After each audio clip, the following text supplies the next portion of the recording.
Kappale 1. Hei ja tervetuloa. Anteeksi, onko täällä Suomen kurssi? Joo, on. Tämä on Suomi 1. Hyvä. Onko tämä paikka vapaa? On. Kiva.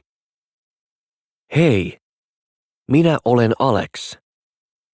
Kuka sinä olet? Minä olen Olga. Hauska tutustua. Kiitos samoin.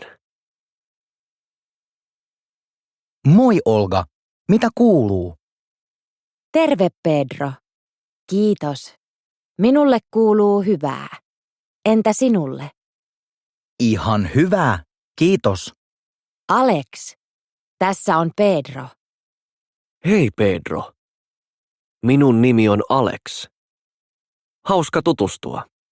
Hauska tutustua. Hei ja tervetuloa Suomen kurssille.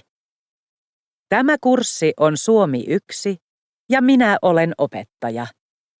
Minun nimi on Päivi Koskela. Anteeksi, miten se kirjoitetaan? Minun etunimi kirjoitetaan P-Ä-I-V-I, Päivi, ja sukunimi K-O-S-K-E-L-A, Koskela. Okei, kiitos. Kurssipäivät ovat maanantai, keskiviikko ja torstai. Kurssi on kello 18–20.